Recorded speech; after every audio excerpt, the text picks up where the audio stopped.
Então, Assim, tem a China e a Rússia também que estão olhando isso daí.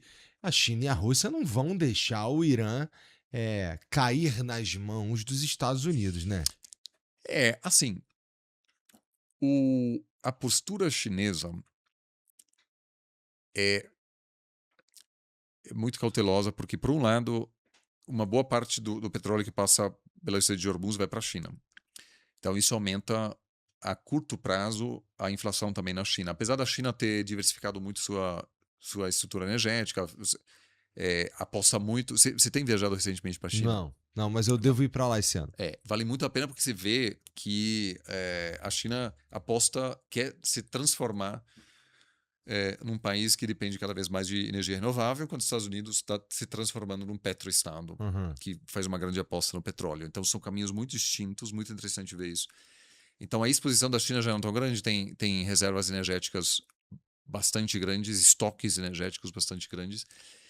E apesar de a China jamais falaria isso, mas a atuação americana no Irã, sobretudo se vê envio de tropas, assim, faz com que a China possa se consolidar na Ásia e toda a atenção estratégica americana estará por anos no Oriente Médio. E a imagem que o Trump passa é de um parceiro imprevisível. Então você, hoje, qualquer país, mesmo pode gostar de Trump, mas a postura natural hoje é você pensar, poxa, eu não sei se esse cara vai botar a tarifa sobre mim, se ele vai apoiar a oposição na próxima eleição. Trump agora está interferindo abertamente em eleições. Foi o caso na Argentina, em Honduras. Nomeou agora que a gente chama de uma espécie de embaixador informal, Darren Beatty, que é um cara que tentou viajar ao Brasil e visitar o Bolsonaro na prisão. E aí Hum. o Itamaraty acabou não concedendo o visto.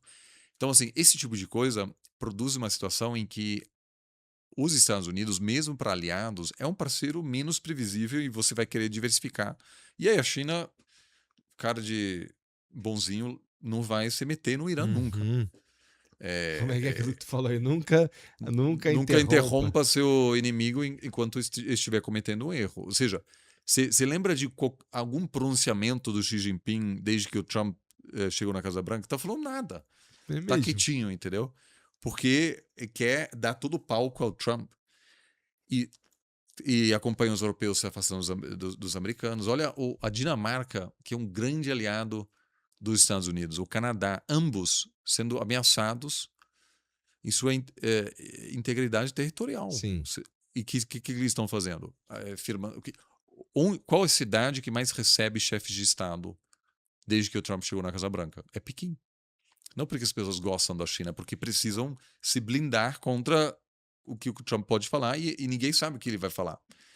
Então, assim, a China vai ficar quietinha, não vai fazer nada. Eu acho que todo esse papo de agora vai aproveitar para invadir o Taiwan, eu acho que vai deixar Aham. esse conflito acontecer. A China É, tem. Você vê na China alguma energia de ataque militar ou de intervenção militar em alguma medida? Porque, assim, apesar deles terem feito aquele desfile militar, uma demonstração de um monte de coisa e tal, assim, deve ter algum tipo de ajuda com equipamento no Irã ou em algum outro lugar, não sei.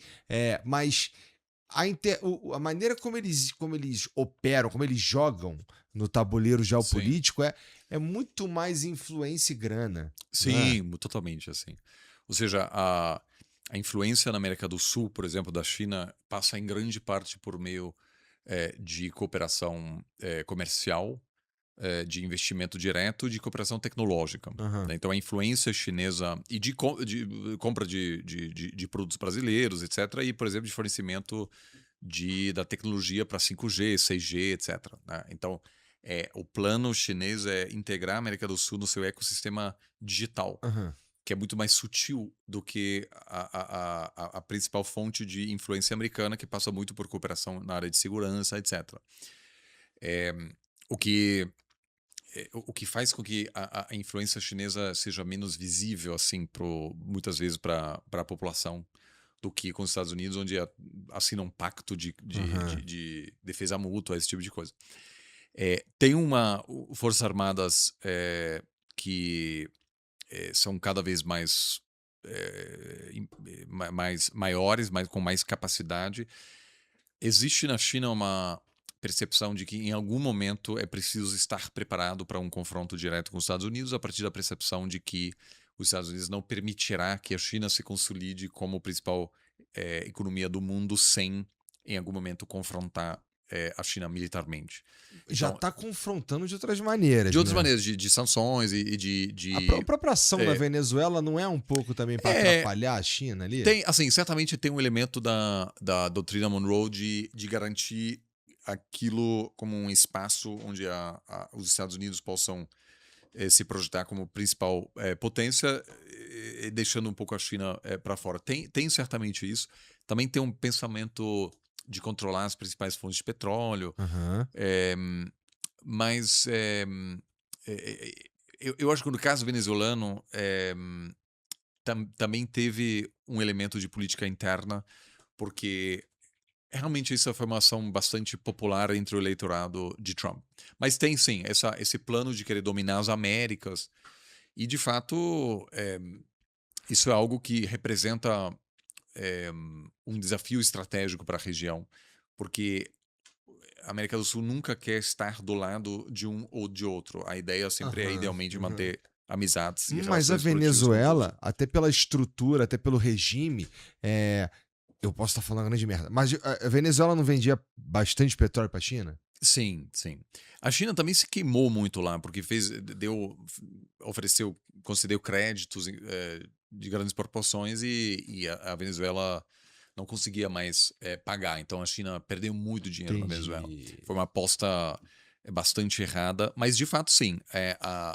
O Trump tirou a Venezuela da órbita estratégica chinesa e russa, sobretudo. A Rússia vendia bastante equipamento militar aos venezuelanos, né? E lá no Irã, assim, dá para imaginar, vamos dizer que os Estados Unidos vá pelo caminho B, que tu falou, Sim. e coloque lá o tal do boots on the ground, e as tropas invadam, e eventualmente tenham algum tipo de...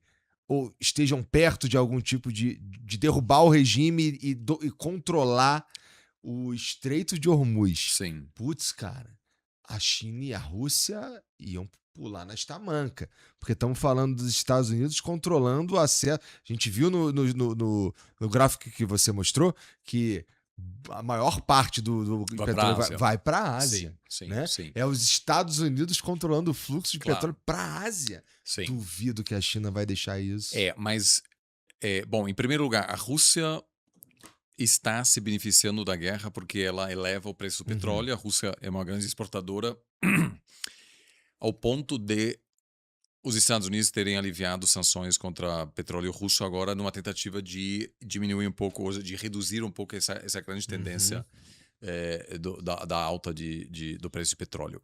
Então, para Putin agora, aquilo é uma boa notícia, porque a situação na Europa pode chegar numa situação... a Europa pode chegar numa situação em que, por falta de acesso ao gás natural do Oriente Médio, ela precisa voltar a depender da energia russa, que deixou de ser o caso depois da invasão russa à Ucrânia. Então, para a Rússia, aquilo realmente é ótimo.